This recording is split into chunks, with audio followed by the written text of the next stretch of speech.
सीधा मुद्दे पर आते हैं। आज के इस नए विश्लेषण में हम बात करने वाले हैं SSC Delhi police constable driver 2025 के बहुप्रतीक्षित नतीजों की।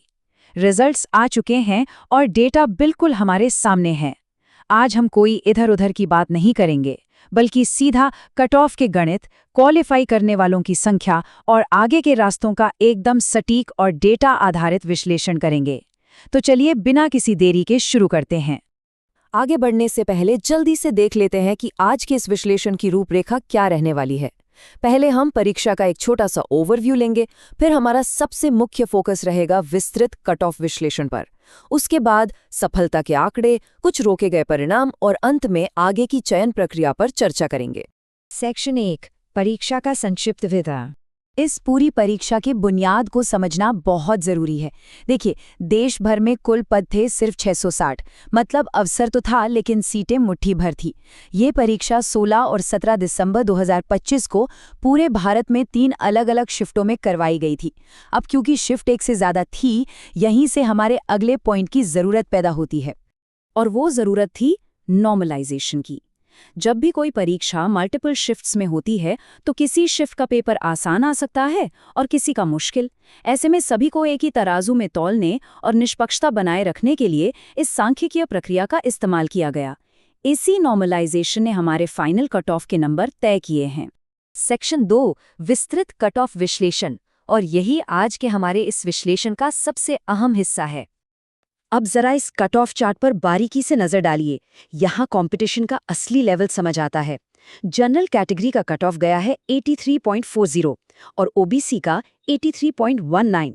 जरा सोचिए, दोनों के बीच फासला सिर्फ 0.21 अंकों का है, यानी एक-एक दशमलव ने हजारों कैंडिडेट्स का खेल बनाया या बिगाड़ा है।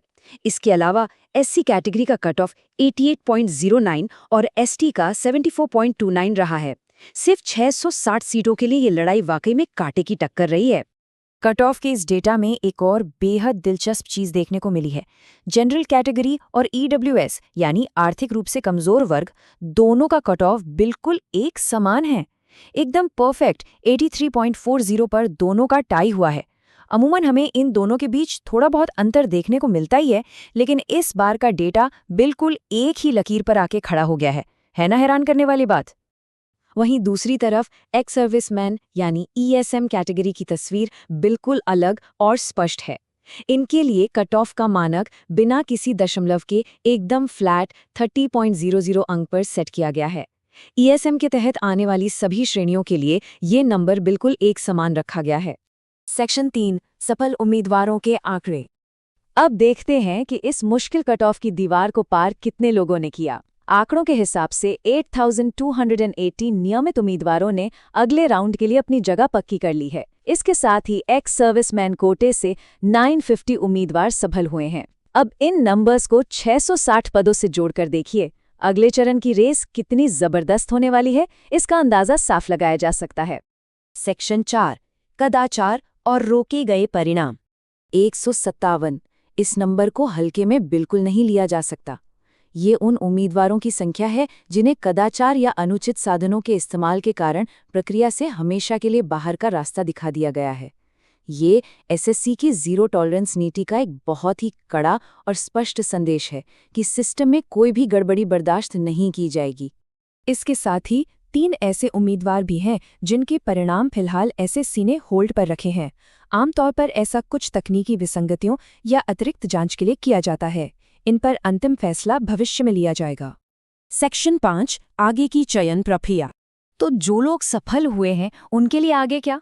सफर अभी खत्म नहीं हुआ है, बल्कि असली अग्नि परीक्षा तो अब शुरू होगी। सबसे पहले होगा शारीरिक परीक्षण यानी PENMT।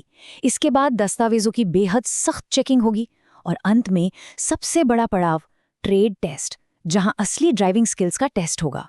इन तीनों पड़ावों को पार करना अनिवार्य है। इन सभी परीक्षणों की तारीखें और पूरा शेड्यूल सिर्फ और सिर्फ दिल्ली पुलिस की आधिकारिक वेबसाइट पर ही जारी किया जाएगा। किसी भी भ्रामक जानकारी या अफवाहों में ना आएं और लेटेस्ट अपडेट्स के लिए केवल ऑफिशियल वेबसाइट पर ही नज़र बनाए रखें। आज के इस विश्लेषण के बाद हमारे सामने एक बहुत बड़ा सवाल आकर खड़ा हो जाता है। जब ये हजारों सफल उम्मीदवार शारीरिक परीक्षण और ट्रेड टेस्ट की कठिन कसौटियों से गुजरेंगे, तो उसके बाद छटनी होने पर अंतिम मेरिट सूची कैसी दिखेगी? क्या ये कट ऑफ का ग्राफ और भी ज्यादा ऊपर जाएगा? ये तो आने वाला वक्त ही बताएगा। आज के इस विश्लेषण में जुड़ने के लिए बहुत बहुत धन्यवाद।